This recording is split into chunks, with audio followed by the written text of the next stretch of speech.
প্রিয় সাভার আশুলিয়াবাসী, আসসালামু আলাইকুম। সাভার আশুলিয়া ঢাকা 19 সংসদীয় আসনের আওয়ামী লীগ ও সহযোগী সংগঠনের যত নেতা, কর্মী, সমর্থক এবং ভোটারগণ আছেন, তাদের উদ্দেশ্যে আজকে ক্যাঙ্গারু কোর্ট কর্তৃক প্রদত্ত রায়ের বিরুদ্ধে আমি আমার প্রতিক্রিয়া আপনাদেরকে জানাচ্ছি। আপনারা সকলেই জানেন, এই কোটা বিরোধী আন্দোলন ছিল একটি সুপরিকল্পিতভাবে একটি নির্বাচিত সরকারকে উৎখাত করার একটি আন্দোলন, যেটি আমাদের মাননীয় প্রধানমন্ত্রী জননেত্রী শেখ হাসিনা অনেক পূর্বেই বুঝতে পেরেছিলেন। শুধুমাত্র বুঝেন নাই বাংলাদেশের সাধারণ মানুষ, এবং এমনকি আওয়ামী লীগের অনেক নেতাকর্মীও বুঝতে পারেননি যে কুঠার অন্তরালে এই আন্দোলনটি ছিল সরকার পতনের একটি আন্দোলন। ডেভিল ইউনুস আন্তর্জাতিক চক্রান্তের মাধ্যমে আমাদের বৈধ সরকারকে উৎখাত করে বাংলাদেশের রাষ্ট্রীয় ক্ষমতা দখল করেছে। বাংলাদেশ আজকে পৃথিবীর মধ্যে সবচেয়ে ললেসনেস একটি দেশে পরিণত হয়েছে। আজকে মানুষ ঘর থেকে বেরোলে সে নিরাপদে বাড়িতে ফিরতে পারবে কিনা এমন নিশ্চয়তা বাংলাদেশের কোনো জনগণের নেই। আমি বিশ্বাস করি সাভার আশুলিয়ার জনগণ আমাকে খুব ভালো করেই চিনেন, জানেন। 5 তারিখে আশুলিয়া থানায় যে 6টি লাশকে পোড়ানো হয়েছে, এটি অত্যন্ত দুঃখজনক। আমিও এটির তীব্র নিন্দা জানাচ্ছি। কে বা কারা এই লাশ পুড়িয়েছে, এটি যারা ওখানে উপস্থিত ছিলেন তারা হয়তো অনেকেই জানেন। আমি যে ওখানে ছিলাম না, এমনকি 5 তারিখে আমি সাভার আশুলিয়ায় উপস্থিত ছিলাম না।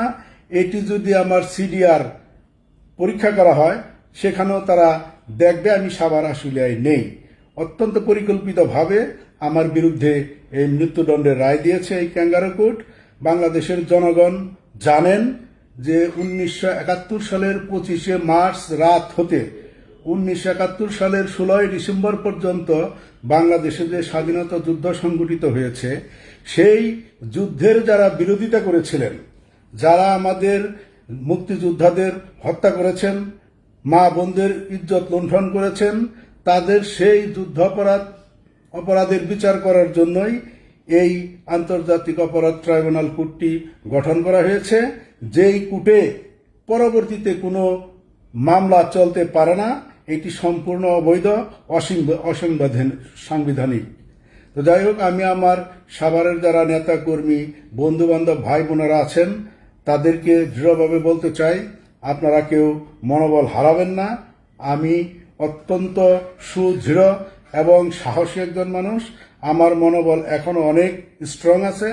আপনারা সবাই ধৈর্য ধরুন, মনোবল হারাবেন না। আমি আমাদের মাননীয় প্রধানমন্ত্রী জননেত্রী শেখ হাসিনা সহযাত্রী হয়েছি। আপনারা জানেন, আমাদের নেত্রীর বিরুদ্ধেও এই ক্যাঙ্গারু কোর্টে ফাঁসির রায় দেওয়া হয়েছে। আমাদের স্বরাষ্ট্রমন্ত্রী আসাদুজ্জামান খান কামাল সাহেবের বিরুদ্ধেও এই ক্যাঙ্গারু কোর্টে রায় দেওয়া হয়েছে। তৃতীয় ব্যক্তি হিসাবে আমি একজন রাজনৈতিক ব্যক্তি যে আমার বিরুদ্ধেও এই ক্যাঙ্গারু কোর্টে রায় দিয়েছে। এতে বিচলিত হওয়ার কিছু নেই। তৃণমূলের নেতাকর্মীরা আপনারা সুসংগঠিত থাকুন। আমাদের নেত্রী উনি আন্তর্জাতিকভাবে চেষ্টা করছেন। আমরা যদি দেশে সুসংগঠিত না হই, তাহলে আমাদের এই অবৈধ সরকারকে উৎখাত করা অনেক কঠিন হবে। পরবর্তীতে যারা নির্বাচিত হবে, এই অবৈধ সরকারের অধীনে যারা নির্বাচিত হয়ে আসবে তারা অবৈধ। তারপরও দেশে নির্বাচিত হওয়ার পরে আমরা আশা করব দেশে যাতে জুডিশিয়ারিটি ঠিক হয়, যারা আমাদের নিরীহ নেতাকর্মী আছে তাদের উপর অত্যাচার, নির্যাতন, হত্যা, গুম খুন করা হচ্ছে, এগুলো যাতে বন্ধ হয়। আমি আমার নেতাকর্মী ভাইদেরকে অনুরোধ করব, আপনারা সুসংগঠিত থাকুন। আমরা অচিরেই আমাদের জননেত্রী শেখ হাসিনার নেতৃত্বে বাংলাদেশে ফিরব। যারা এই মামলার তদন্তকারী কর্মকর্তা, যিনি চিফ প্রসিকিউটর, 3 জন বিচারপতি, আইন উপদেষ্টা এবং ডেভিল ইউনুস, দোয়া করি আপনারা বেঁচে থাকুন, আল্লাহ আপনাদের বাঁচিয়ে রাখুক। বাংলার মাটিতে আমরা ফিরে অবশ্যই আপনাদের এই অপরাধের বিচার করা হবে।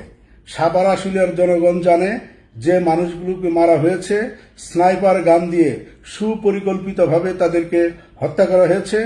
অনেকে আপনারা দেখেছেন লাশগুলো একটি ভ্যানে তুলে পুলিশ থানার সামনে পুলিশ ভ্যানে রেখেছে। সেই পুলিশ ভ্যানে কে বা কারা আগুন দিয়েছে তার দায়িত্ব আমার উপর আসতে পারে না। আমি তো কোনো অবস্থাতে সাভার আশুলিয়ায় উপস্থিত ছিলাম না। সিডিআর যদি পরীক্ষা করে, সিডিআর পরীক্ষা করলে এটি আপনারা সহজেই অনুমান করতে পারবেন, প্রমাণ করতে পারবেন।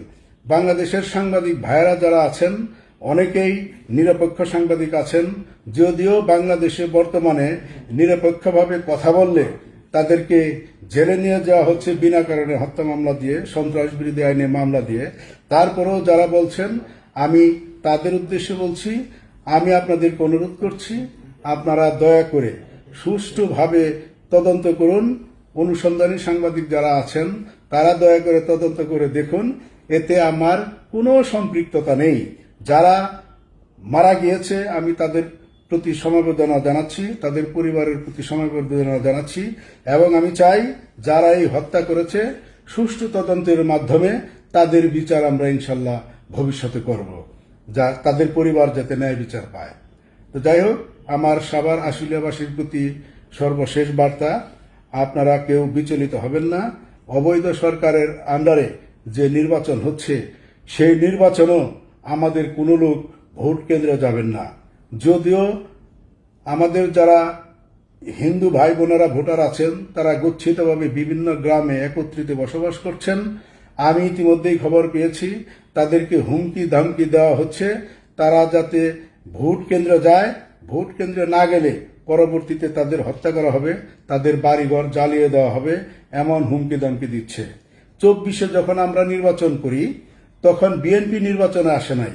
বিএনপি কিন্তু অবাধে নির্বাচনের বিরোধিতা করেছে, তারা মশাল মিছিল করেছে, লিফলেট বিতরণ করেছে, তাদেরকে আমরা কিছুই বলিনি। অথচ এখন বিএনপির লোকজন, জামাতের লোকজন, আওয়ামী লীগের লোকজনদেরকে হুমকি দিচ্ছে ভোট কেন্দ্রে না গেলে পরবর্তীতে হত্যা করা হবে, বাড়িঘর জ্বালিয়ে দেওয়া হবে, লুণ্ঠন করা হবে। এই সমস্ত হুমকি দামকিতে আপনারা ভয় পাবেন না, আমরা অবশ্যই ফিরব। যারাই ষড়যন্ত্রের সাথে জড়িত তাদের বিচারের আওতায় অবশ্যই আসতে হবে। ধন্যবাদ সকলকে, আপনারা সবাই ভালো থাকবেন, আমার জন্য দোয়া করবেন। জয় বাংলা, জয় বঙ্গবন্ধু, বাংলাদেশ চিরজীবী হোক।